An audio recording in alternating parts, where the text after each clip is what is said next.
and the new managing director, Dr. Delal Etiama, or Etiama, I don't know, they will forgive me if I can spell it. We welcome them to office and assure them of our fullest of support. However, we need not emphasize to them that this is a club whose supporters demand high performance and will not exchange hand for nothing. Now, in line with today's demonstration and to help put our frustrations and grievances in perspective, it is important to highlight the lofty standards from which we have implemented. Accra has always been a powerhouse in Ghana and on the continent. Winners of the first league organized in Ghana and 21 times Ghanaian champions. We are also on record 11 times winners of the FA Cup. As you all know, we are the only club to have won the league 6 straight times. 1997, 1998, 1999, 2000, 2001, and 2002. 6 record, 6 straight league finals. Even in the particularly difficult decade of the 1980s, we managed to win the league back in 1984 and 1985, as well as reach the semi-finals of the African Cup Winners' Cup in 1982.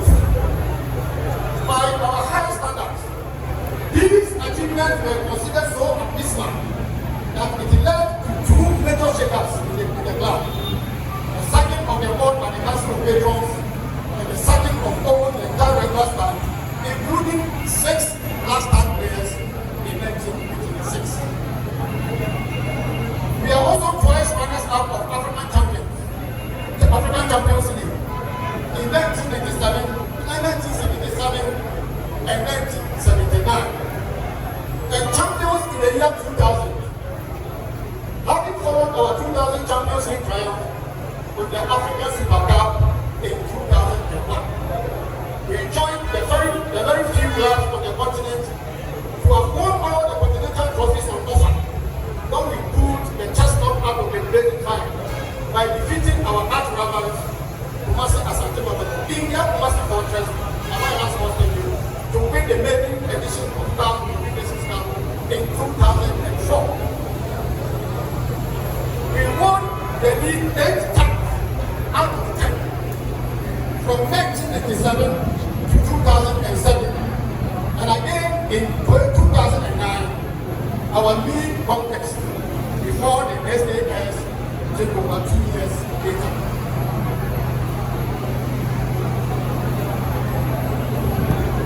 It is from this height of achievements that strategic African securities took over, and half of them have since been highly recognized.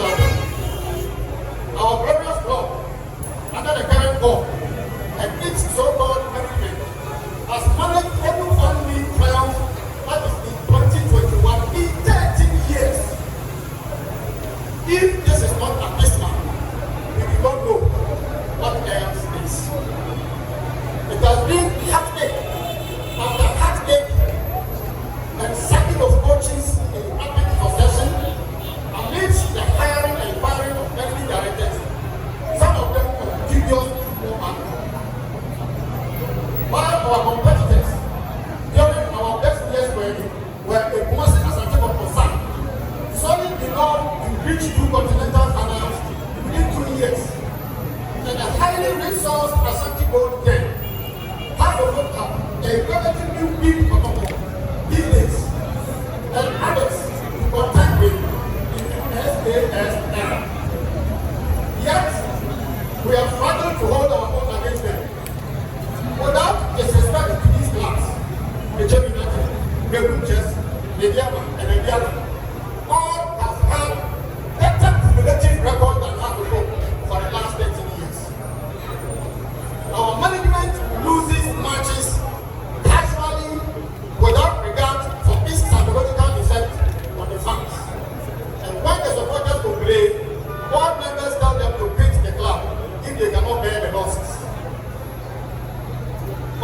occasions, we narrowly escaped relegation and are currently on our way to a possible repeat of the relegation scale. Indeed, this fear is the number one reason for today's demonstration. We are calling on the board chairman, His Royal Highness Togbe Afede, the 14th, and the newly appointed managing director to take every measure necessary to ensure that House of Hope return to winning ways. We need to wake up and attend our matches assured of victory and not scared of defeat, as it has become a norm nowadays. Second, we wish to call on the board chairman to honor his word by dissolving the board to pave way for new members. It will be recalled that the board chairman admitted during the club's last annual general meeting, AGM, held on October 11, 2023, that the board members have overstayed. It is therefore a reminder to him to dissolve the current moribund board, and we look forward to be presented with new board members to bring in fresh energy, innovative ideas, and new perspectives. This is in line with the resolution adopted by the shareholders during the last meeting to extend the board's tenure to February ending 2024. The need for the overhaul of the board cannot be overemphasized. First, the 13 years stay of majority of the members is unhealthy, as it has bred fatigue and staleness. Indeed, if it has not already done so, the long stay has the potential to create the members and affect the quality of deliberations at board meetings. Besides, Professor Kofi Kumado and Alhaji Al-Hassan and Dani have not attended board meetings for years. While Prof. Kumado has been indisposed, according to some reports, the board itself has not put in the fit to officially account for the long absence of the two board members.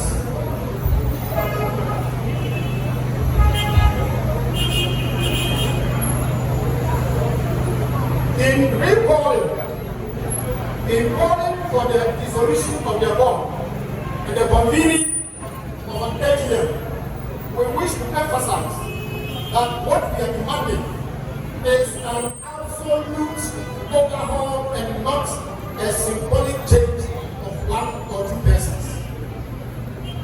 But for the fact that we have been rendered powerless by SAS majority shares and the crushing debt owed to them, we would have demanded the exit of the entire board for supervising one of the most dreadful administrations in Accra House of Folks football history. Indeed, both on the field and in terms of our finances and grand appeal, the current board has been a disaster for the club. I repeat, and nobody to take me out of context. Listen to it carefully. Indeed, both on the field